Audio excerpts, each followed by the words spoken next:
This workshop was organized with the sole aim of providing capacity for parliamentary researchers as well as the committee staff. The two committee staff that we are working with, that is the Committee on Finance and that of Poverty Reduction. Now the whole idea is that this SDGs concept is a bit new to our parliament, and they've been trying to see how they can align the SDG concept to how Parliament is able to monitor the executive.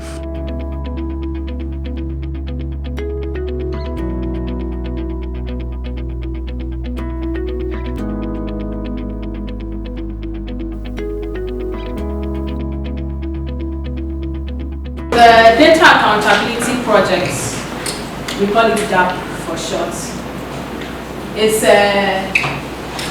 the whole vision behind it is to help Parliament to improve the quality of life through evidence, using statistical data to oversee progress towards the SDGs. The purpose here is for us to enhance the quality of data protection, and as such, we have in our midst here Ghana Statistical Service, who are, if you will, in the country, as we say, they produce data, they coordinate data, and they ensure data quality assurance. To come and share with us their perspectives about some of the issues that we as researchers in Parliament confront with data production. We've decided to engage the Research Department of Parliament because every development agenda would have to thrive on good research, and for you to do good research you need to be guided by two things. One is the integrity associated with the output that you are putting out there, and the ethics that govern the conduct of the research. As government statisticians, we are the main producers of the data, so if they are being put into research, we need to be sure that the context in which the data was collected governs the findings, the evidence that would emanate from the research. We assess some of the key principles like how we are operationalizing leaving no one behind, which is a key principle of the SDGs, how we are bringing youth and children on board and addressing youth and children issues, and the third one was how we are leveraging on the synergies across the goals. The Forestry Commission, already they had done something, and then these people, UN agency also did something. Yeah. I was thinking they could have collaborated.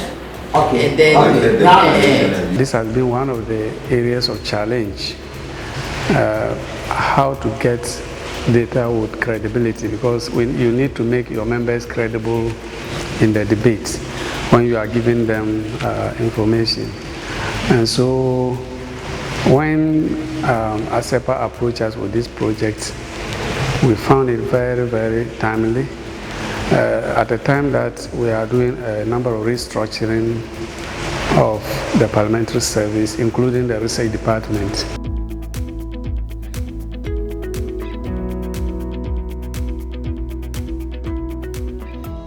Assume that this table is a community. Okay? If electricity is extended to this table as a community, all they need to know is what the population of this community. And then they say that the entire community has access. But in the real sense, if you go into a metadata of that indicator, it goes beyond the community.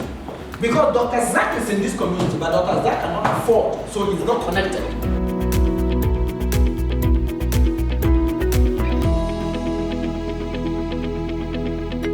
COVID-19 can be looked at from two perspectives. One is the medical side and the other is the socio-economic side. And that is exactly what Ghana Statistical Service in the past couple of months is doing. It has affected the general work of Parliament. To comply with the protocols, we needed to reduce the staff to almost 1/3 of staff staying to work.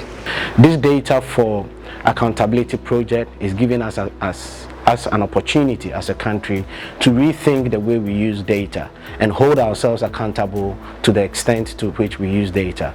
Increasingly, I must commend policymakers of the use of data. I've learned that some of the SDGs, we have to take it and then modify it to suit our environments. we had interaction with Ghana Statistical Service, and then the Ministry of Finance, and then the National Development Planning Commission. Yeah.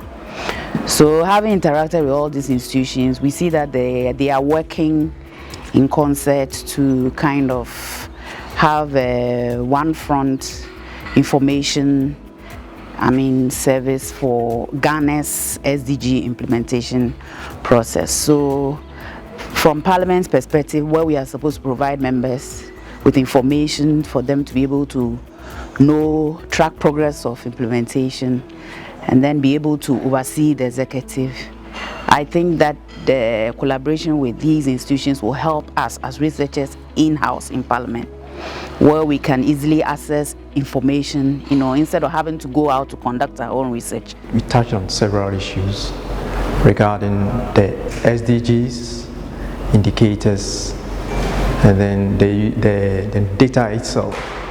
What is data? Data integrity, data quality. The challenge I have now is that when I talk about researchers, I'm linking to what one goal, one target. But when he talks about researchers, he's looking at a whole number of goals, a whole lot of targets.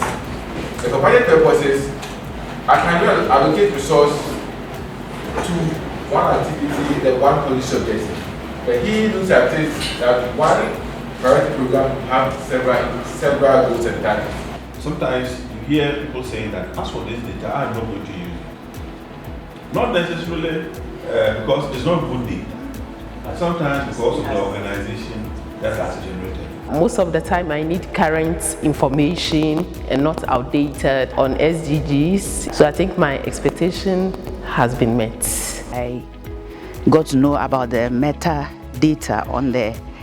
Not only do we have the goals and the indicators and the targets, but you can actually search further to see the metadata, to see the information that is actually giving you those figures that are being put out there. So I would say that on the whole, the program has been successful.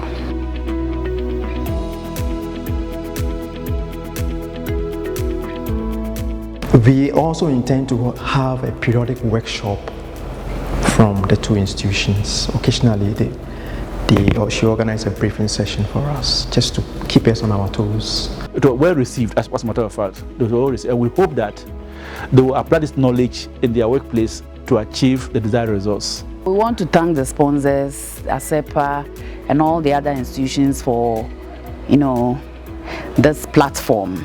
It has been worthwhile, and I think that we look forward to further collaboration with these institutions. From the GSS, we are happy to be associated with this project.